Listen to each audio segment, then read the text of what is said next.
Wow, luar biasa sekali nih permainan biolanya. Bang, kalau boleh tebak ini tadi permainannya ataupun lagunya Tanah Airku ya, benar ya? Betul sekali.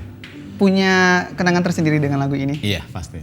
Baik. Ya pemirsa, dia begitu tertarik dengan kegiatan sosial dan budaya literasi. Melalui berbagai komunitas, ia pun akhirnya menjalankan kegiatan budaya literasi.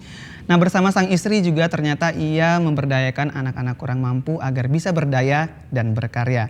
Namun seperti apa sosok pemilik nama Bambang Febriandi Wibowo ini yang akrab disapa dengan Bembeng?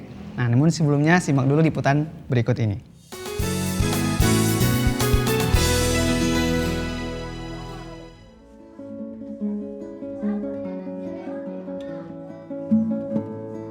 Dampak buruk dari minimnya kesadaran masyarakat akan dunia literasi menggerakkan hati Bambang Febriandi Wibowo untuk berbuat.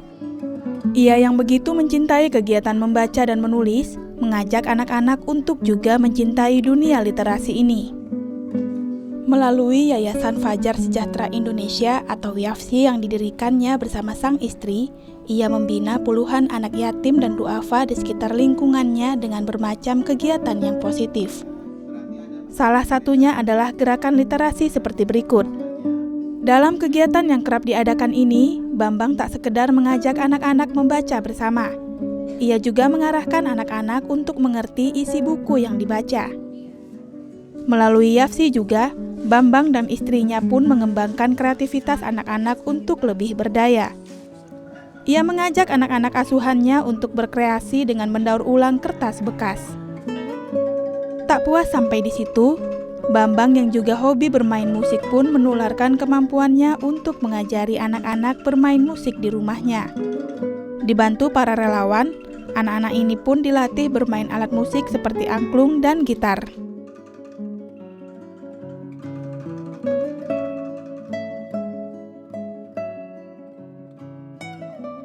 Baik pemirsa, hari ini langsung saja kita akan berbincang dengan narasumber inspiratif kita yang akrab disapa dengan Bang Beng-Beng.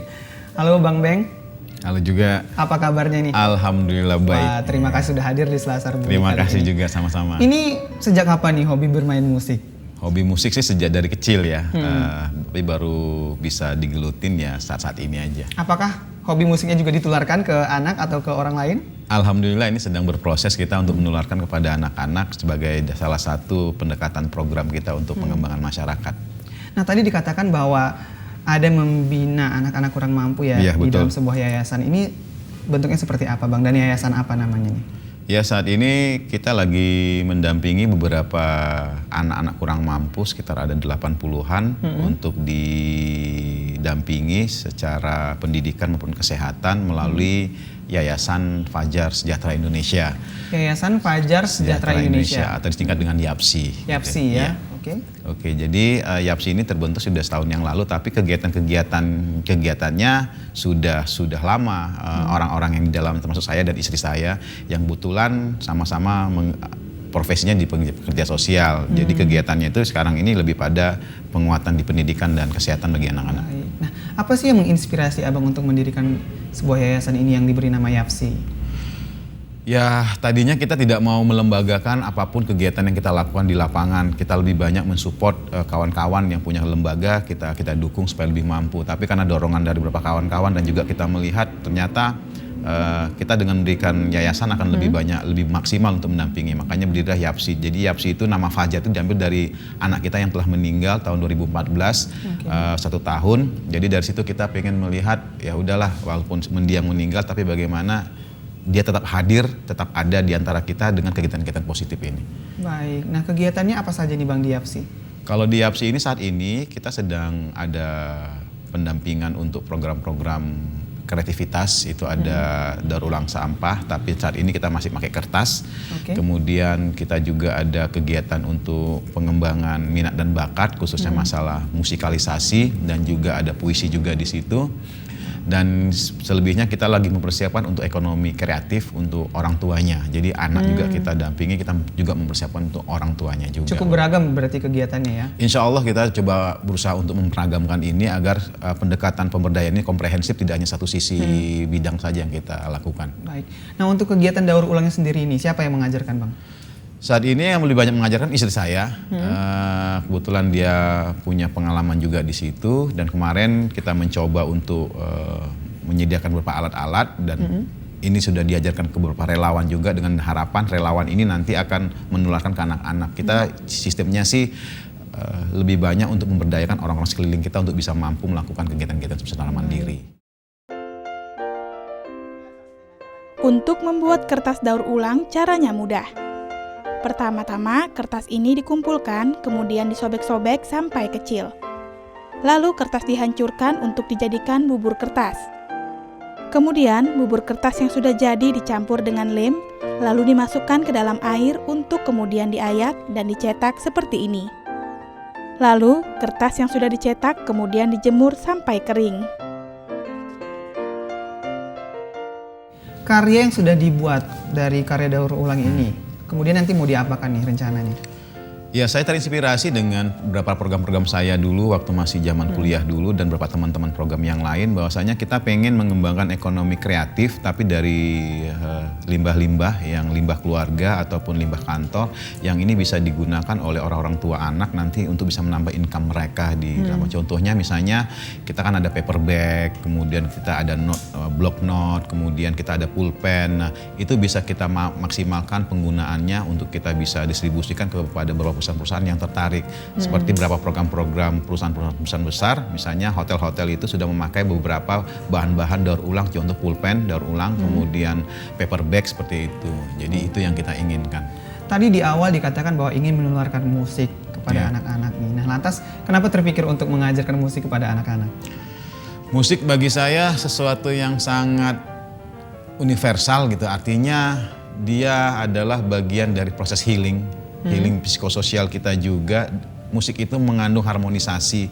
Jadi dengan musik secara tidak langsung kita melatih perasaan anak, emosi anak untuk bisa mengatur ritmenya gitu. Karena anak-anak yang kita dampingi juga ini secara motorik halus, motorik kasar, dan komunikasi juga masih meledak-meledak, kurang terkontrol. Mudah-mudahan dengan bermusik mereka bisa ternetralisir, mulai belajar bagaimana mengelola emosi. Baik. Nah, ini saya dengar juga ternyata Bang Beng ini menginisiasi beberapa kegiatan ya terkait budaya literasi. Ini seperti apa kegiatannya?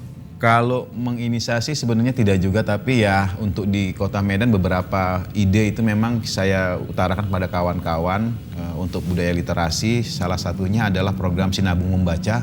Pada saat itu saya baru nyampe di Medan juga tahun sekitar 2012-2013 gitu, agar bagaimana proses psikososial itu pendekatannya adalah melalui pendekatan literasi. Itu pada tahun sekitar 2012-2013 gitu, dengan kawan-kawan sampai 2014 kita coba membangun di sana, dan di sana itu kawan-kawan APBB yang berusaha melanjutkan program-program itu. Nah, selain Sinabung Membaca, kita juga ada program Sungai Deli Membaca. Ini baru diluncurkan sekitar tahun 2015 awal. Itu di bulan-bulan Januari kita sudah mengonsep ini dan sudah pelaksana sampai sekarang, dan itu banyak juga dibantu oleh kawan-kawan relawan, khususnya mahasiswa yang tertarik dengan kegiatan-kegiatan kemasyarakatan ini. Baik Bang Beng, simpan dulu ceritanya, nanti akan kita lanjutkan kembali. Ya pemirsa, ingin tahu seperti apa kegiatan sosok inspiratif kita kali ini? Berikut liputannya.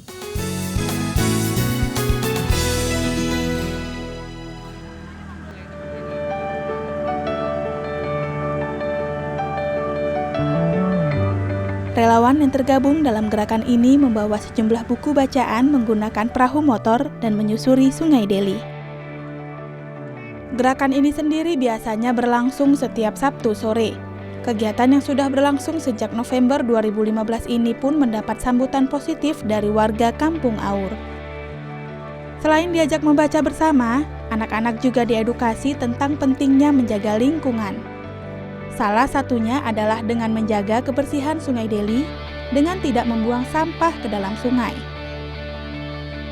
Selain gerakan Sungai Deli Membaca, melalui Aliansi Pemuda Peduli Bencana, Bambang juga memprakarsai gerakan Sinabung Membaca. Mereka membuka rumah baca Cakrawala di Desa Perbaji yang beradius 3 km dari puncak Sinabung. Di sini, mereka mengajak anak-anak sekitar untuk cinta baca dan berkreasi bersama.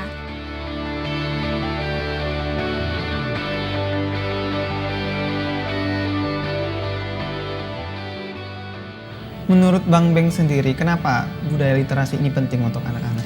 Bagi saya sangat penting sekali karena ini bagian dari life skill ya, atau keterampilan hidup bagi kita semua, tidak hanya anak tapi juga orang dewasa, karena banyak orang salah mengartikan literasi itu hanya membaca dan menulis, tapi itu tidak. Literasi itu adalah bagaimana kemampuan kita untuk mengakses informasi, kemudian bagaimana informasi itu kita olah, kita analisis, dan kemudian kita manfaatkan untuk kepentingan dan memenuhi kebutuhan hidup kita sehari-hari. Contoh misalnya, profesi yang sangat saya familiar untuk budaya literasi ini adalah salah satu jurnalis. Jurnalis itu kalau tidak punya kemampuan untuk mengakses informasi, mengelolanya, dan membuat berita, itu tidak akan ada artinya. Begitu juga dengan anak. Ini saya alami masa kecil misalnya ketika kita mempelajari, membaca soal-soal matematika yang sebetulnya kalimat atau dalam bentuk kata-kata gitu. Nah itu kita bisa membaca, tapi kita tidak paham apa maksud dari soal matematika, cerita tadi itu. Nah ini yang terjadi sekarang di anak-anak, banyak bisa membaca tapi tidak tahu, tidak paham apa maknanya. Itu. Nah dari situlah kita akan berusaha untuk masuk melalui literasi. Lantas seperti apa sekarang ketertarikan masyarakat mengenai budaya literasi jika melihat dari kacamata Bang Beng sendiri ini? Wah, mereka sangat tertarik sekali karena ketika mereka bisa mengakses bahan-bahan bacaan, ketertarikan mereka makin tinggi karena pada dasarnya mereka ada hambatan di masalah akses buku bacaan. Kita tahu bahan-bahan buku bacaan sekarang agak mahal-mahal. Dan ini yang coba kita buka itu adalah mempermudah akses bagi masyarakat dan anak untuk bisa mendapatkan revisi bahan bacaan. Contohnya di Sungai Deli kita juga menyediakan beberapa buku-buku ensiklopedia tentang sungai. Dan mereka sangat tertarik. Ternyata di sungai itu ada macam ragam ekosistem ya, ada beragam macam binatang ya. Dan itu yang mereka saking tertariknya untuk melihat itu. Dan ini bahwa menandakan antusias masyarakat dan anak untuk budaya literasi sangat tinggi. Nah, apakah lantas alasan itu yang menjadikan Bang Beng untuk mendirikan sebuah Sinabung Membaca dan Sungai Deli Membaca? Atau mungkin ada alasan lain di balik itu? Alasan lainnya sih pada dasarnya adalah keprihatinan saja, bahwasanya kita ini negara Indonesia urutan ke-64 dari 65 keterampilan literasinya. Literasinya benar ya? Iya, dan ini akan berdampak, sudah kita bisa lihat lah bagaimana dampak dari rendahnya literasi kita terhadap bagaimana kemampuan dan potensi anak muda kita atau masyarakat kita. Di samping itu juga ini juga ada penelitian juga ada hanya satu dari 1.000 orang penduduk di Indonesia yang gemar membaca. Nah ini juga menandakan bahwasanya kita tidak terbiasa dengan membaca budaya literasi dan akhirnya ini menjadi bumerang bagi kita sendiri. Kenapa bumerang? Kita sudah bisa lihat, mohon maaf, banyak mahasiswa-mahasiswa kita yang kesulitan membuat skripsi. Hal sepele padahal. Ini hanya persoalan budaya membaca mereka saja yang kurang. Sehingga mereka banyak menyerahkan ini kepada ya mohon maaf mafia-mafia pendidikan. Mafia skripsi mereka bayar banyak sampai 8 juta, 6 juta. Padahal kalau dilihat materi skripsi itu kan sangat gampang kalau mereka mau membaca. Di negara tetangga itu anak SD saja bisa 6 buku harus selesai dalam 1 tahun. Judul buku. Nah di Indonesia sudah adakah program seperti itu? Belum. Bahkan dalam 1 tahun pun belum tentu 1 buku pun belum tentu satu buku. Makanya beberapa saat ini juga beberapa teman-teman dari LSM lain atau NGO juga itu sudah mulai menggerakkan budaya literasi di semua sektor gitu loh. Nah kalau di saya sendiri itu beberapa kawan-kawan literasi ini sudah berjalan sekitar tahun 90-an ketika kita mendampingi anak jalanan gitu. Nah literasi ini sudah mulai main lebih banyak ke literasi media dan literasi musik gitu. Kita kembali ke Sinabung Membaca nih Bang. Sudah berapa lama Sinabung Membaca ini dan di mana nih lokasinya? Kalau Sinabung Membaca ini dimulai itu sejak tahun awal itu dirintis sejak tahun 2014 awal itu dengan teman-teman APBB itu ada Bung Ali di sana, Iwan Cungir dan beberapa kawan-kawan lah yang di sana. Nah awalnya ini sebetulnya adalah keprihatinan kita bahwasanya selalu kegiatan-kegiatan pencegahan bencana itu selalu sifatnya responsif dan charity, antar barang, kasih segala macam selesai. Tapi untuk bagaimana phasing out setelah masa emergensi ini selesai, ini yang tidak dipikirkan.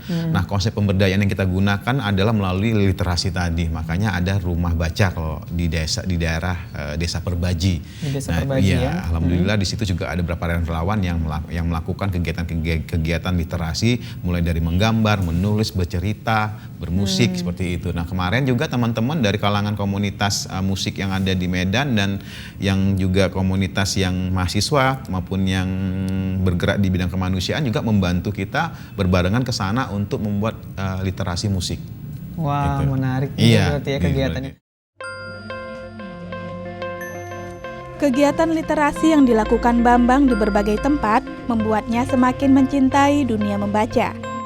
Baginya, dengan mengajak anak-anak menggemari kegiatan membaca, maka akan memperbaiki kualitas diri dan bangsa di mata dunia.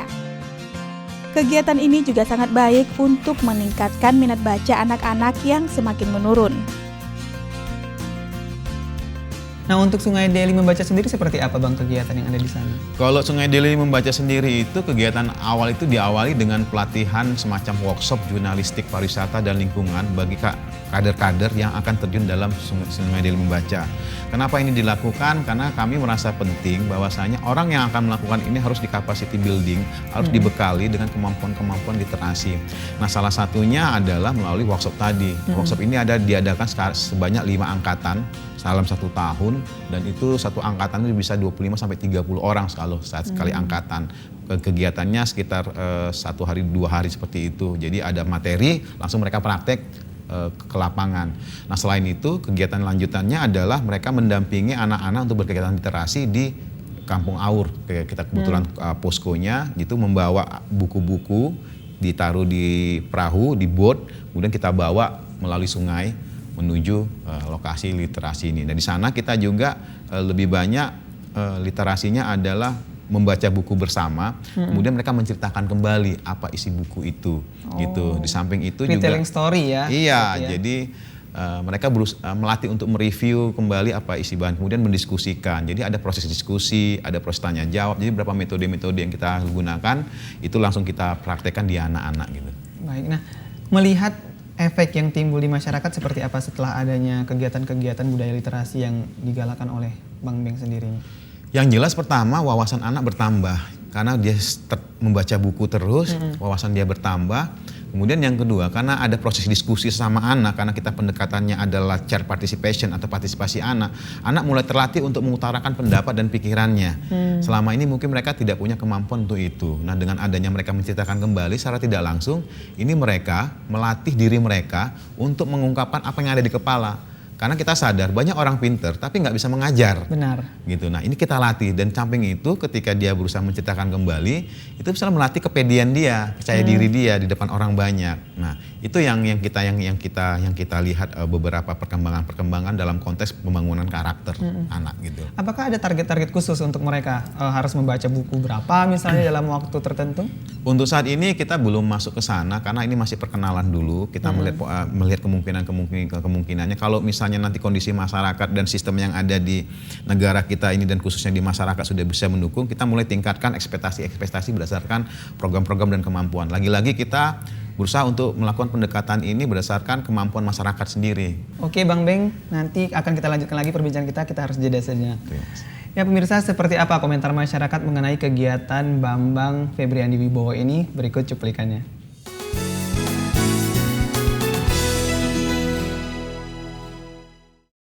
Pendapat saya kegiatan ini sangat positif dan sangat membantu anak-anak pinggiran sungai yang tadinya jarang membaca buku, banyak bermain, sekarang mereka lebih banyak membaca. Anak saya ada di sini dan dia kelas 4 SD. Tadinya dia tidak mau membaca, banyak bermain, tapi ada kegiatan seperti ini dia lebih rajin membaca. Senang, banyak kegiatan. Membaca buku, belajar, asik bermain sama mereka. Pokoknya menyenangkan lah. Dapat ilmu pengetahuan, pelajaran, bisa main musik seperti rebana, gitar, dan angklung. Lalu prakarya membuat bunga dari botol. Lalu membuat kertas, daur ulang.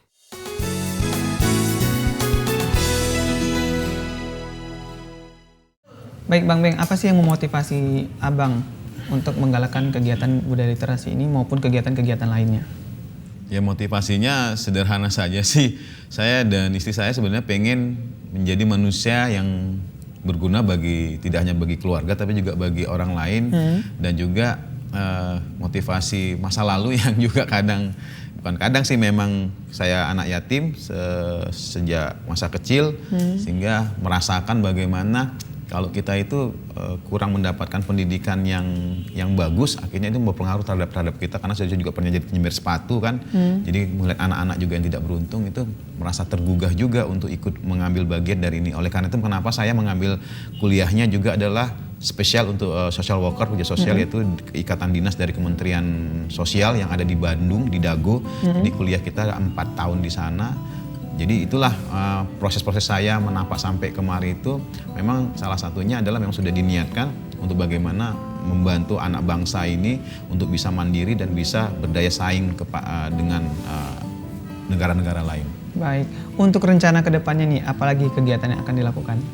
Kegiatan yang dilakukan ke depan ini adalah kita akan melakukan pemberdayaan, penguatan kepada relawan agar mereka bisa bekerja secara profesional.